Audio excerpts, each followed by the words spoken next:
خدا اور محبت بائے ہاشم ندیم۔ قسط نمبر 7۔ بس یونیورسٹی کے دروازے پہ آ کر رک گئی تھی۔ میرا سٹاپ آ گیا تھا۔ میں یونیورسٹی کے عظیم الشان آئینی جنگلے کے گیٹ سے اندر بنی اینٹوں کی سڑک پر آ گیا۔ یہ بہت بڑے گھاس کے دالانوں پر مشتمل ایک ایسی عمارت تھی جس کے اندر سے دریائے ٹیزم کی ایک چھوٹی سی شاخ گھاس کے عظیم میدانوں کو سیراب کرتی ہوئی گزر رہی تھی۔ دور دور تک بہت بڑے بڑے اور اونچے درخت ایستادہ تھے جو اس وقت رات کی برف باری کی وجہ سے دور سے سفید لباسوں میں ملبوس بوڑھے بزرگوں کی طرح نظر آ رہے تھے۔ دریا کے پانی کے اوپر شفاف برف کی ایک سل نما تہہ بچھی ہوئی تھی جس کے نیچے دریا کا پانی صاف بہتا دکھائی دے رہا تھا۔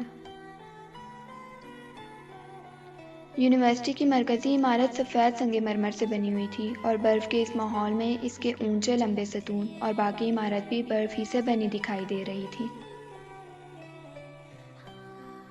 ایڈمن ڈپارٹمنٹ سے فارم لے کر میں نے بھر دیے تھے اور میری کلاسز 2 دن کے بعد سے شروع ہونا تھی۔ پتہ چلا کہ ہیڈ آف ڈپارٹمنٹ ایک یہودی نژاد مسٹر آئزک ہیں جو خود یونیورسٹی کے وائس چانسلر بھی ہیں۔ میں ان سے ملنا بھی چاہتا تھا لیکن پتہ چلا کہ وہ صبح 11:30 بجے ہی کلاس کے بعد شہر میں ہونے والی کسی تعلیمی تقریب میں چلے گئے تھے جس میں وہ بطور مہمان خصوصی مدعو تھے۔ میرا اب یونیورسٹی میں مزید ٹکنے کا کوئی جواز نہیں تھا، لہٰذا میں اسی راستے سے واپسی کی بس لے کر سب وے تک پہنچ گیا۔ دوپہر کے 2:30 بج چکے تھے اور یہ دفتری اوقات کے مطابق دن کے کھانے کا وقت تھا، لہٰذا سب وے میں بھی صبح کی نسبت زیادہ چہل پہل دکھائی دے رہی تھی۔ مجھے فی الوقت بھوک محسوس نہیں ہو رہی تھی لیکن پھر بھی میں کافی اور ایک سینڈوچ کا لنچ کرنے قریبی ریستوران میں داخل ہوا۔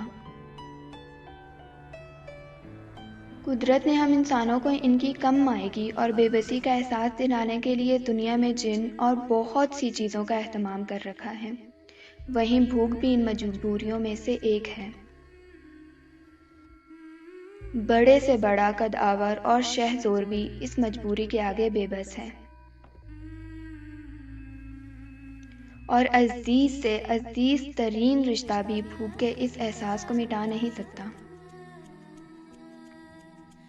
ہم اپنے آس پاس روز کیسے کیسے دلداروں کو جان سے زیادہ عزیز رشتہ داروں کو خود سے جدا ہوتا اور مرتا ہوا دیکھتے ہیں، ان سے جڑے بے بس انسان جو اس لمحے خود کو بھی مٹتا محسوس کر رہے ہوتے ہیں، جن کی بھوک پیاس سب ختم ہو چکی ہوتی ہے، جنہیں یہ محسوس ہوتا ہے کہ اس بے جان جسم کے ساتھ ان کا لاشا بھی قبر میں اتار دیا گیا ہے اور اب وہ کبھی اس جیتی جاگتی دنیا کے ساتھ نہیں چل پائیں گے، جن کا ہر احساس اس لمحے مٹی ہو چکا ہوتا ہے، لیکن 24 یا 48 گھنٹوں کی مختصر مدت کے بعد ہی یہ معدہ انسان کو اس کی کمظرفی، بے بسی اور مجبوری کا احساس دلانے کے لیے جاگ اٹھتا ہے۔ بھوک اسے ستانے لگتی ہے۔ انسان اپنے اندر اپنے آپ سے ہی نفرت اور شرمندگی محسوس کرنے لگتا ہے کہ ابھی چند گھنٹوں پہلے ہی تو وہ اپنے اندر کتنے بڑے بڑے دعوے کر رہا تھا، مٹی کے ساتھ مٹی میں مل جانے کے دعوے، سب تیاگ دینے کے دعوے، لیکن سچ یہ ہے کہ انسان سے زیادہ بے بس مخلوق بھی دوسری اور کوئی نہیں۔ ہاں، البتہ ایسے موقعوں پر اسی کے جیسے دوسرے انسانوں کے بنائے ہوئے خود ساختہ اصول اس کے کام آ جاتے ہیں اور شرم کا کچھ پردہ رہ جاتا ہے۔ کوئی کہتا ہے میت کے گھر 3 دن تک کھانا نہیں پکے گا، بھلا اس سوگ میں ان بیچاروں کو کھانے پینے کا ہوش ہی کہاں ہوگا۔ دوسرا کہتا ہے ہاں ہاں ٹھیک ہے، پہلے دن کا کھانا تو ہمارے گھر سے ہی آئے گا، دوسرا دوسرے دن کا، اور کوئی تیسرا تیسرے دن کا وعدہ کر کے وہاں سے اٹھ آتے ہیں۔ وہ سب جانتے ہیں کہ کل جب ان کے گھر میں یہ ماتم ہوگا تو تب بھی یہی سب اس کی دلجوئی کو وہاں موجود ہوں گے، اس کی شرم کا پردہ رکھنے میں اس کی مدد کریں گے۔ کسی نے سچ ہی کہا ہے، انسان بہترین معاشرتی جانور ہے۔ گھر واپس پہنچنے تک شام ہو چکی تھی۔ سورج ڈھل رہا تھا۔ گلی کے پچھواڑے وہی کل والے شرارتی بچے پھر سے جمع تھے اور اپنے کل کے بنائے ہوئے برف کے پتلے کی باقیات سنبھالنے کی کوشش میں مصروف تھے۔ سردیوں کی شام کی دھوپ پلک جھپکتے ہی کسی ستمگر محبوب کی طرح آنکھیں پھیر لیتی تھی۔ ہوا میں خنکی کی مقدار بڑھتی جا رہی تھی۔ لوگوں نے اپنے اوور کوٹس کے کالر اوپر چڑھا لیے تھے اور سانس لیتے وقت اور بات کرتے وقت ان کے ہونٹوں سے بھاپ نکلتی دکھائی دیتی تھی۔ گٹار بجانے والی لڑکی نے اپنا گٹار اپنے بکس میں رکھ دیا تھا اور اب وہ بھی روانگی کے لیے تیار تھی۔ مجھے دیکھ کر اس کی آنکھوں میں مانوسیت کی ایک چمک لہرائی۔ وہ ہلکے سے مسکرائی اور میں سر کے اشارے سے اسے سلام کرتا آگے بڑھ گیا۔ رات کامران بھی جلد ہی واپس آ گیا تھا اور ہم نے سڑک کے کنارے دوسرے بلاک کے ایک چھوٹے سے مگر پرسکون سے ریسٹورنٹ میں کھانا کھانے کا پروگرام بنا لیا تھا، اور اب ہم اسی ریسٹورنٹ کے ایک گوشے میں اپنی ٹیبل کے گرد بیٹھے سوپ کی چسکیاں لے رہے تھے۔ کامران نے آس پاس بیٹھی لڑکیوں اور خواتین کا بغور جائزہ لینے کے بعد اپنی حتمی رائے صادر کر دی تھی۔ اپنے ذرّی خیالات کا اظہار کرتے ہوئے وہ بولا، مرد عورتوں سے اس امید پر شادی کرتے ہیں کہ وہ ہمیشہ ویسی ہی رہیں گی جیسے وہ شادی کے وقت ہوتی ہیں، اور عورتیں مردوں سے اس امید میں شادی کرتی ہیں کہ شاید وہ شادی کے بعد بدل جائیں گے، لیکن افسوس بعد میں دونوں ہی کو مایوسی ہوتی ہے۔ میں نے غور سے اسے دیکھا۔ شاید اسی لیے تم نے اب تک شادی نہیں کی۔ کامران مسکرایا۔ خیر میری چھوڑو، تم یہ بتاؤ آج یونیورسٹی میں دن کیسا گزرا؟ میں نے نیپکن میں سے اٹھا کر اپنے ہونٹ خشک کیے۔ کچھ خاص نہیں، بس فارم ہی بھر سکا۔ ہیڈ آف دی ڈپارٹمنٹ سے ملاقات نہیں ہو سکی، وہ موجود نہیں تھے۔ کامران بولا، تم مسٹر آئزک کی بات کر رہے ہو؟ آج کل اخبارات میں اس کا بڑا تذکرہ رہتا ہے۔ مجھے تو اس بات پر حیرت ہے کہ اس جیسے کٹر یہودی نے ایک پاکستانی مسلمان کو اپنی یونیورسٹی میں داخلہ کیسے دے دیا۔ اس سے ذرا بچ کر ہی رہنا۔ مجھے کامران کی بات سن کر ہنسی آ گئی۔ کیوں؟ کیا وہ آدم خور ہے جو مجھے کھا جائے گا؟ کامران سنجیدہ تھا۔ تم ان یہودیوں کی طبیعت سے واقف نہیں ہو شاید۔ یہ کبھی بھی دل سے مسلمانوں کے خیر خواہ نہیں ہوئے، اور اس کا اندازہ ہم جیسے دیار غیر میں بھٹکے ہوئے مسلمان ہی ٹھیک لگا سکتے ہیں، جنہیں ہر بزنس کے معاملے میں ان یہودیوں کی نفرت اور مقابلے کا سامنا کرنا پڑتا ہے۔ اور سچ تو یہ ہے کہ فی الحال ان یہودیوں نے ہمیں بزنس کے معاملے میں مکمل مات دے رکھی ہے۔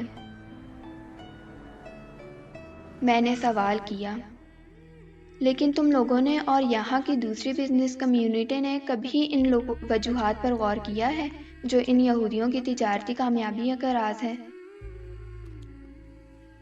کامران نے گہری سی سانس لی۔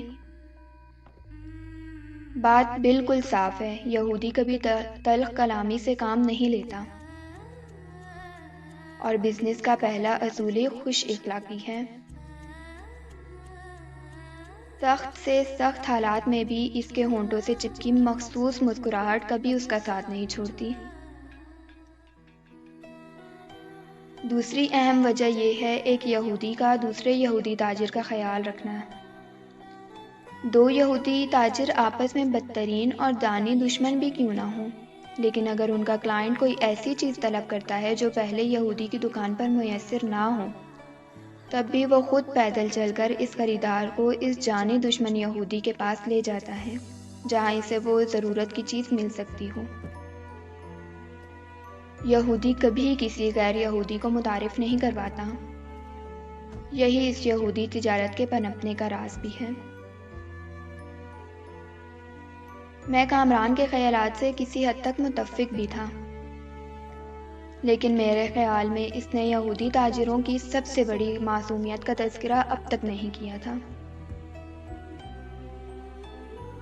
تم سب سے اہم خصوصیت کا تذکرہ کرنا بھول گئے ہو، وہ ہے ایمانداری۔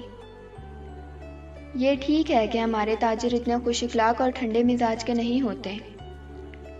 یہ بھی درست ہے کہ ہم ایک دوسرے کی ٹانگ کھینچنے سے بھی کبھی باز نہیں آتے۔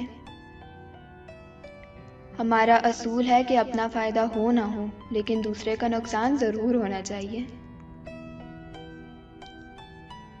لیکن ان سب سے زیادہ بڑی وجہ ہے بے ایمانی، اور یہودی تجارت میں بے ایمانی نہیں ہوتی۔ میرے خیال میں ان کی کامیابی کا اصل راز یہی ہے۔ ہم دونوں کھانا کھا چکے تھے اور اب پیدل ہی واپس اپارٹمنٹ کی طرف روانہ تھے۔ کرسمس کا تہوار قریب آ رہا تھا، لہٰذا آس پاس خریداروں کی چہل پہل بڑھتی جا رہی تھی۔ جا بجا کرسمس کے نمائشی درخت مخصوص جلتے بجھتے کمکموں سے جھلملا رہے تھے۔ لوگ سردی سے بے نیاز ہو کر خود کو گرم کپڑوں سے ڈھکے ہوئے آس پاس کی جگمگ کرتی دکانوں سے خریداری کر رہے تھے۔ شاید دنیا کا ہر تہوار ایک سا ہی ہوتا ہے۔ سبھی تہواروں کا تعلق دل کی خوشی سے ہوتا ہے،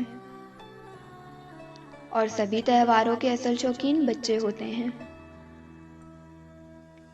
شاید اسی لیے اس وقت بھی لندن کے اس بارونق بازار میں زیادہ تر تعداد بچوں ہی کی تھی۔ مجھے یاد ہے جب ہم چھوٹے تھے تو عید کی رات یا چاند رات سے کئی راتیں قبل ہی ہماری نیند جیسے اڑ ہی تو جاتی تھی، اور عید کی رات تو آنکھوں ہی آنکھوں میں صبح ہو جاتی تھی۔ عیدی ملنے کی خوشی، اور پھر اس سے بھی زیادہ اس عیدی کو خرچ کرنے کی خوشی۔ لیکن عید کا پورا دن ہاتھ سے یوں نکل جایا کرتا تھا جیسے بند مٹھی سے ریت۔ شاید چیزوں یا تہواروں کی خوشی کا تعلق ان کی کامیابی اور تھوڑے ہونے سے ہی وابستہ ہوتا ہے۔ آس پاس پھرتے لوگوں کے چہروں سے خوشی ٹپک رہی تھی۔ یہ چہرے بھی کیسا آئینہ ہوتے ہیں۔ گھر پہنچتے ہی کامران بستر میں گھس گیا کیونکہ اسے اگلی صبح جلد نکلنا تھا۔ آج اس نے ایمان کے موضوع پر کوئی بات نہیں کی تھی۔ ہم دونوں بچپن سے ایک دوسرے کی عادتوں سے خوب واقف تھے۔ وہ جانتا تھا کہ جب میں سنبھل جاؤں گا تو خود ہی اسے سب بتا دوں گا۔ اس سے پہلے مجھ سے کچھ بھی پوچھنا فضول ہے۔ میں نے لائٹ بند کرنے سے پہلے بستر کی سائڈ ٹیبل پر رکھے رسالوں کی ورق گردانی کی ناکام کوشش کی، لیکن پھر آخرکار بتی بجھا دی۔ لیکن کمرہ اندھیرا ہوتے ہی دماغ کے دریچے روشن ہو گئے۔ یادیں بری ہوں یا بھلی، دونوں صورتوں میں یاد ماضی عذاب ہی تو ہے۔ ہماری ویڈیوز کو لائک اینڈ شیئر کریں اور ریڈ بٹن پر کلک کر کے ہمارے چینل کو سبسکرائب کر لیں اور آل نوٹیفیکیشن آن کر لیں تاکہ ہماری ہر نئی آنے والی ویڈیوز سب سے پہلے آپ کو ملتی رہیں، اور کمنٹ کر کے ہمیں بتائیں کہ آپ کو ہماری ویڈیوز کیسی لگیں۔